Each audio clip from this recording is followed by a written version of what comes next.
Andrew Garfield के Spiderman comic book accurate क्यों माना जाता है। तो देखो ये सारी थ्योरी एंड ये सारी रील्स आपको काफी ज्यादा इंस्टाग्राम, यूट्यूब, व्हाट्सएप, फेसबुक पे मिल जाएगी। लेकिन यहीं पे अगर हम तीनों स्पाइडरमैन का कंपैरिजन करें एंड उसके अंदर देखें कि क्या ऐसी चीजें जो एंड्रू गारफील्ड के स्पाइडरमैन को Tobey Maguire and Tom Holland के स्पाइडरमैन से ज्यादा कॉमिक बुक एक्यूरेट स्पाइडरमैन बनाती है, तो वो उन तीन चीजों पर डिपेंड करता है। तो देखो स्पाइडरमैन एक हमेशा से ही आइकॉनिक सुपर हीरो रहा है। अगर तुम किसी को सुपर हीरोज कहते हुए सुनोगे तुम्हारे दिमाग में तीन नाम आएंगे, Superman, Batman and Spiderman. And यहीं पे स्पाइडरमैन मार्वल को सबसे अच्छी तरीके से रिप्रेजेंट करता है। अब बात करते हैं कि आखिरकार क्यों एंड्रू गारफील्ड के स्पाइडरमैन सबसे ज्यादा कॉमिक बुक एक्यूरेट लगता है। तो देखो अगर तुम्हें टोबी मैगवायर के स्पाइडरमैन याद है तो हमें दिखाया गया है पहले पार्ट के अंदर कि वो काफी ज्यादा मस्कुलर दिखाया है, काफी ज्यादा स्ट्रॉन्ग दिखाया है, वो ऑर्गेनिक वेबसूट इस्तेमाल करता है। टोबी मैगवायर स्पाइडरमैन एक अच्छा कॉमिक बुक स्पाइडरमैन तो नहीं है, लेकिन हाँ वो अच्छा कॉमिक बुक एक्यूरेट पिकअप आकर है। लेकिन फिर 3 या 4 साल बाद आती है दी अमेजिंग स्पाइडरमैन, जिसके अंदर हमें देखने को मिलता है एंड्रू गारफील्ड का स्पाइडरमैन, जो लिटरली एक स्लिम लड़का था, ना ज़्यादा बॉडी बिल्डर वाला था, ना ज़्यादा बोना था, एंड वहीं पर उसकी हाइट भी अच्छी थी, फ्लेक्सिबल था।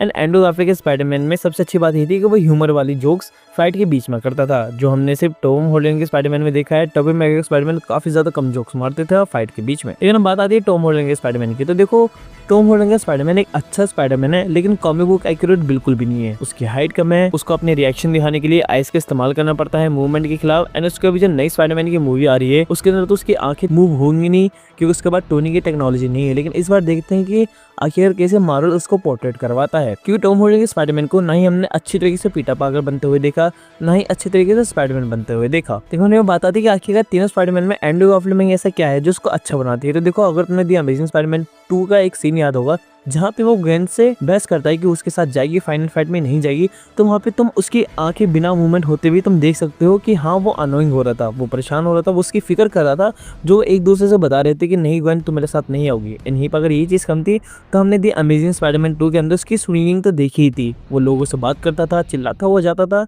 एंड यहीं पे वो जब लड़ता था तो बीच बीच में जोक्स भी क्रैक करता था। देखो अगर तुम्हें दी अमेजिंग स्पाइडरमैन 1 का स्कूल वाला सीन याद है जहाँ पे वो लिजर्ड से लड़ता है एंड जब उसको अपने जाल में बिछा देता है उसके ऊपर चलता है, तो जिस तरीके से वो चलता है वो लिटरली स्पाइडर वाली फीलिंग देता है।